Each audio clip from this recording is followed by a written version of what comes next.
Assalamualaikum warahmatullahi wabarakatuh. Alhamdulillah, syukur ala ni'amillah. Mahasiswa sekalian, pada kesempatan yang berbahagia ini kita akan melanjutkan materi dari mata kuliah keuangan syariah. Dan hari ini kita akan masuk kepada satu prinsip dalam akad syariah. Setelah kemarin akad yang pertama yaitu akad titipan yang kita kenal dengan al-wadi'ah. Dan akad yang kedua yang dikenal dengan profit sharing atau bagi hasil. Nanti jenis akadnya banyak di dalam profit sharing ini, dan ini menjadi ciri khas dari akad di dalam keuangan syariah atau ekonomi syariah. Baik, secara umum prinsip dari profit sharing atau bagi hasil itu dapat dilakukan dalam 4 jenis akad utama. Dan hari ini kita akan hanya membahas al-musyarakah saja. Jadi yang pertama ada yang disebut dengan al-musyarakah atau syirkah. Kemudian yang kedua al-mudharabah. Kemudian yang ketiga al-muzara'ah.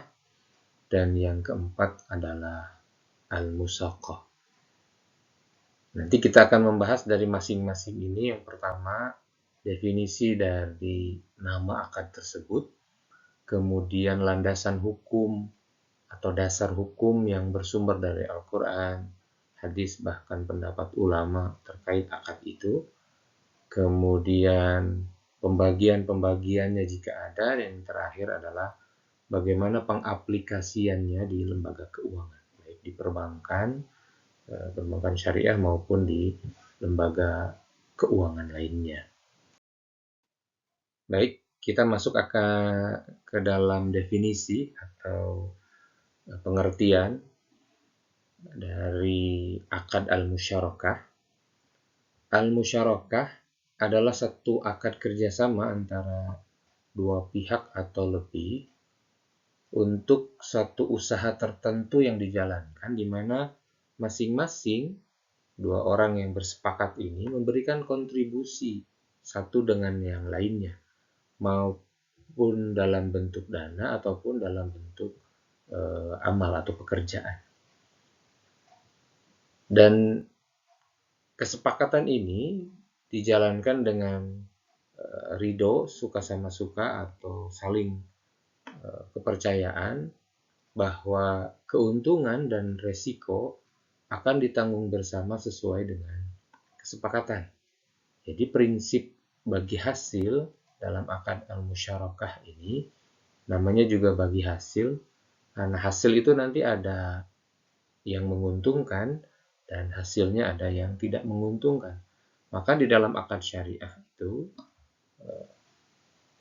masing-masing yang bersepakat itu sama-sama menanggung, baik itu ketika dia mendapatkan keuntungan maupun ketika mendapat kerugian. Nah, ini yang berbeda antara akad syariah dengan akad non-syariah. Sebagai landasan hukum, munculnya akad musyarakah atau akad syirkah itu diambil dari ada 2 ayat di dalam Al-Quran dan 1 hadis Rasulullah SAW, dan termasuk dalam kategori hadis qudsi. Hadis qudsi itu adalah satu hadis yang disampaikan oleh Rasulullah SAW, tapi bersumber langsung dari Allah Subhanahu wa Ta'ala. Yang pertama, kita simak di dalam Al-Quran surah An-Nisa ayat yang ke-12. Allah Subhanahu wa Ta'ala berfirman, "A'udzubillahi minasyaitonir rajim, fahum syuraka'u fits-tsults." Dan maka mereka berserikat pada sepertiga. Ini kasusnya terkait dengan hukum warisnya nanti. Kemudian di dalam surah Shad ayat yang ke-24, Allah berfirman, "Wa inna katsiran minal khulata'i la yabghi ba'duhum 'ala ba'din illa alladziina amanu wa 'amilus shalihat." Dan sesungguhnya kebanyakan dari orang-orang yang berserikat itu sebagian mereka berbuat zalim kepada sebahagian yang lainnya. kecuali orang-orang yang beriman dan yang mengerjakan amal saleh. Dalam ayat ini sudah spesifik terkait dengan akad antara dua orang atau lebih, dan Allah menggambarkan banyak sekali orang yang berkhianat di dalam akad syirkah ini. Tapi kemudian bagi orang yang beriman dan beramal saleh, tentu ini tidak akan terjadi. Atau dengan kata lain, ketika kita melaksanakan akad syirkah, ini pun sebagai ciri khas dari kebaikan iman kita dan menjadi amal saleh di hadapan Allah Subhanahu wa taala. Dan ada satu hadis qudsi yang diriwayatkan oleh Abu Hurairah radhiyallahu anhu. Rasulullah SAW pernah bersabda, kata Rasul, sesungguhnya Allah Subhanahu wa taala, Allah Azza wa Jalla pernah berfirman, aku adalah pihak dari dua orang yang berserikat, selama salah satunya tidak mengkhianati yang lainnya. Jadi Allah menegaskan bahwa ketika ada orang yang berserikat, bersepakat dalam satu akad, maka sesungguhnya Allah Subhanahu wa taala adalah pihak yang lainnya yang menyaksikan kepada akad tersebut. Sehingga kita diwajibkan untuk menjaga apa yang telah kita akadkan bersama-sama dalam akad syirkah. Baik, mahasiswa sekalian, akad musyarakah itu terbagi kepada dua bagian. Yang pertama ada yang disebut dengan musyarakah kepemilikan. Sebagian lagi para tokoh ahli syariah mengatakan dengan musyarakah al-jabbar, yaitu perserikatan yang terpaksa. Apa yang dimaksud dengan musyarakah kepemilikan atau musyarakah al-jabbar itu adalah satu akad kerjasama dua orang atau lebih, ini tercipta karena warisan, wasiat, atau kondisi lainnya yang mengakibatkan pemilikan satu aset oleh dua orang atau lebih. Maksudnya begini, ketika kita menjadi satu keluarga, punya ayah, punya ibu, punya adik, punya kakak, itu bukan keinginan kita, tetapi takdir Allah Subhanahu wa taala. Ketika ada salah seorang meninggal, misalkan orang tua kita, maka kemudian kita menjadi satu syarikat antara kita dengan keluarga lainnya menjadi ahli waris. Dan kemudian di dalam agama sudah ada aturan-aturan terkait dengan mewaris. Juga termasuk ketika seseorang sudah mewasiatkan terkait dengan kepemilikan harta. Maka kemudian itu yang disebut dengan syirkah kepemilikan atau juga syirkah jabar. Atau mungkin misalkan tadinya kita masing-masing satu orang dengan yang lainnya, kemudian menikah. Maka kemudian ada perpaduan antara harta yang kita miliki. Nah, itu ya, antara dua pasangan tersebut. Maka kemudian percampuran harta tersebut, selain memang kita sudah menggunakan akad muasyarah pernikahan, munakahah, tetapi juga dalam hal harta, di situ terbentuk musyarakah kepemilikan. Kemudian yang kedua, mahasiswa sekalian, barulah yang disebut dengan musyarakah akad atau musyarakah kontrak, dan ini akan kita bahas berikutnya lebih mendalam. Musyarakah akad itu adalah tercipta dengan cara kesepakatan di antara dua orang atau lebih, setuju untuk berkontribusi dan berbagi keuntungan serta berbagi kerugian. Yang tadi saya sampaikan disebut dengan bagi hasil. Kita masuk berikutnya di pembagian dari musyarakah akad. Kalau tadi musyarakah kepemilikan cuma ada satu definisi itu, tetapi untuk musyarakah akad itu terbagi ke dalam beberapa bagian lagi. Ada definisi-definisi lain. Ada 5 di sini ya. Dan yang akan kita bahas hanya 4, karena nanti syirkah yang terakhir atau musyarakah yang terakhir kita akan bahas di pertemuan tersendiri. Baik, musyarakah akad itu terbagi dalam 5 definisi. Yang pertama yaitu syirkah al-inan.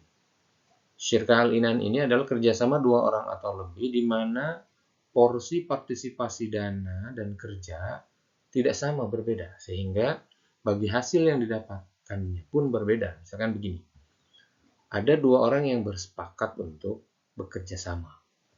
Yang satu juga menanamkan uangnya, yang kedua juga menanamkan uangnya. Hanya yang pertama nilainya lebih besar, misalkan dalam 100 juta, misalkan dia 60 jutanya, sementara yang keduanya 40 jutanya. Maka kemudian nanti dari hasil usaha dari harta yang 100 juta itu, maka pembagiannya pun berbeda, yakni 60-40 sesuai dengan nilai uang yang diinvestasikan. Nah, ketika terjadi akad seperti ini, kerjasama satu orang atau lebih, tetapi partisipasi dana dan pekerjaannya berbeda, maka ini disebut dengan syirkah al-inah. Kemudian yang kedua, ini kebalikan dari yang pertama, yaitu yang disebut dengan syirkah mufawadah. Ini adalah kerjasama dua orang atau lebih, di mana porsi partisipasi dana dan kerjanya sama. Sehingga kemudian hasil yang didapatkannya pun sama pula. Misalkan dalam aplikasi di Indonesia banyak dilakukan di koperasi, misalkan ya, ada simpanan pokok, misalnya gitu ya. Ketika masuk menjadi anggota koperasi, dia harus membayar 500.000. Nah, semuanya sama. Setiap orang yang masuk dalam berserikat menjadi anggota koperasi, semua simpanan pokoknya 500.000. Nanti bagi hasilnya dihitung berdasarkan uang yang 500.000 itu. Kemudian juga ada simpanan wajib yang rutin dia harus bayarkan setiap bulannya. Misalkan 100.000 wajib dia menyimpan sebulan di koperasi itu. Siapapun orangnya sama. Ya, simpanan pokoknya 500, simpanan wajib per bulannya 100.000. Nah, karena ini porsinya sama, maka berserikat orang di dalam koperasi tersebut itu disebut dengan syirkah mufawadah. Ya. Kemudian yang ketiga ada yang disebut dengan syirkah amal, yaitu kerjasama dua orang atau lebih dalam hal pekerjaan, biasanya seprofesi, untuk menerima satu pekerjaan secara bersama-sama dan berbagi keuntungan dari pekerjaan tersebut. Misalkan ada pekerjaan pembangunan rumah, gitu ya. Kemudian bersepakatlah antara beberapa tukang, beberapa kernet, dan juga mandornya. Mereka bersepakat kemudian mengerjakan pekerjaan pembangunan rumah itu. Nah, nanti keuntungan dari pekerjaan itu dibagi berdasarkan jenis dan kontribusi kerja yang mereka lakukan. Ini profesi ya. Dokter misalkan, sama-sama dokter karena ada pekerjaan berbarengan, misalkan begitu ya. Guru juga sama dan lain sebagainya. Jadi kalau syirkah amal ini lebih kepada kerjasama dari pekerjaannya. Dan yang berikutnya, yang keempat adalah ada yang dikenal dengan syirkah wujuh. Ini kerjasama dua orang atau lebih, di mana yang salah satu itu hanya bermodalkan reputasi. Misalkan begini, saya kenal dengan supplier dari makanan, gitu ya. Dan supplier itu percaya ke saya. Nah, itu ya, ketika ada orang yang mau menjualkan barang, saya tidak bermodalkan uang, tetapi bermodalkan kepercayaan si supplier barang itu. Saya bilang ke dia, saya minta barang, ada teman saya yang akan menjualnya. Kemudian dia percaya, saya ambil barang tersebut, kemudian didatangkan oleh teman saya yang satunya. Nah, posisi saya itu adalah sebagai syirkah wujuh. Jadi saya termasuk andil di dalam kerjasama usaha itu dengan bermodalkan reputasi dan prestise baik, gitu ya, baik dari kepercayaan maupun juga keahlian di dalam bisnis lainnya yang dilaksanakan. Sementara yang terakhir, syirkah al-mudharabah, nanti akan kita bahas terpisah di bab berikutnya. Baik, mahasiswa sekalian, berikutnya dari akad musyarakah atau syirkah itu, aplikasi di perbankannya itu cukup banyak, dan ini diantaranya saja saya sampaikan. Yang pertama misalkan pembiayaan proyek, misalkan satu bank sebagai penyandang dana yang hasil dikumpulkan akad titipan dari masyarakat, kemudian dana titipan yang disimpan di bank itu akan diusahakan. Maka kemudian ada misalkan satu orang yang memiliki kontrak proyek dari satu perusahaan atau dari pemerintah misalkan. Kemudian bank itu mengeluarkan dananya untuk membiayai proyek tersebut, kemudian si orang yang pembiayaan ke bank itu melaksanakan pekerjaan proyeknya itu. Nah, nanti hasilnya dibagi berdasarkan persentase berapa persen bagi yang melaksanakan proyek itu, berapa persen bagi bank yang mendanainya, dan nanti hasil keuntungan yang didapatkan oleh bank itu juga dibagi untuk para nasabah yang memiliki tabungan di bank tersebut. Nah, itu sudah bentuknya syirkah, ya, kerjasama. Kemudian pendirian perusahaan atau lembaga keuangan, seperti contoh tadi lah ya, kita bersama-sama bikin koperasi, ada simpanan pokok, simpanan wajibnya, nah itu sudah akad syirkah. Dan juga termasuk modal ventura atau saham modal dalam bentuk saham, ya. Itu ketika orang bekerja sama membangun usaha, perusahaan, dan lain sebagainya, dalam agama Islam itu sudah termasuk dikategorikan di dalam akad al-musyarakah atau syirkah. Baik, berikutnya ini ada beberapa manfaat ketika akad syirkah ini dilaksanakan di lembaga keuangan atau bank. Di antara manfaatnya itu yang pertama, lembaga keuangan akan menikmati peningkatan keuntungan pada saat keuntungan usaha nasabah juga meningkat. Jadi dengan secara otomatis ini akan beriringan, gitu ya.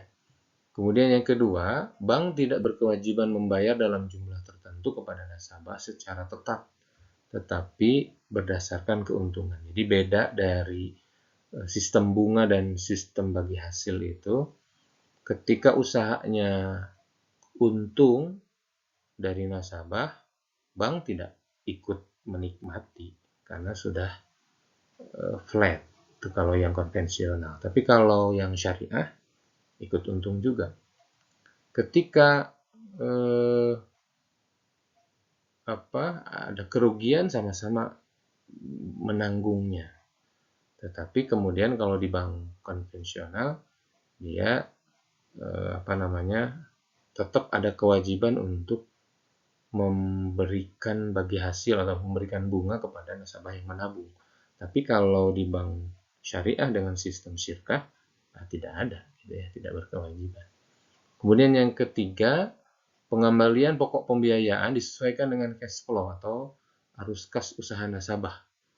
Yang jelas nanti penghitungannya tetap selesai, gitu ya. Ya, bagaimana kalau usahanya atau cash flow-nya sedang rendah, dipaksa harus bayar, malah kemudian usahanya menjadi bangkrut. Kemudian yang keempat, bank akan lebih selektif dan hati-hati dalam menjalankan usahanya yang benar, aman, baik, gitu, dan juga menguntungkan. Dan yang terakhir adalah ada tanggung jawab bersama sesuai dengan porsinya, baik itu untung maupun rugi. Baik, mahasiswa sekalian, saya pikir itu secara singkat terkait dengan akad al-musyarakah. Insya Allah nanti di kesempatan berikutnya kita akan membahas tentang masih dalam syirkah, yaitu al-mudharabah. Nah, nanti kita akan ada latihan-latihan terkait dengan bagaimana pengaplikasiannya di perbankan syariah dan bagaimana cara menghitung dari bagi hasil ini. Itu saja yang dapat saya sampaikan di kesempatan hari ini, di kesempatan perkuliahan hari ini. Mudah-mudahan Ini menjadi wawasan baru terkait dengan akad syariah dan kita memegang prinsip ini sehingga kemudian bisa dilaksanakan dalam aktivitas kehidupan sehari-hari. Itu saja yang dapat disampaikan, kurang lebihnya mohon maaf. Terima kasih. Assalamualaikum warahmatullahi wabarakatuh.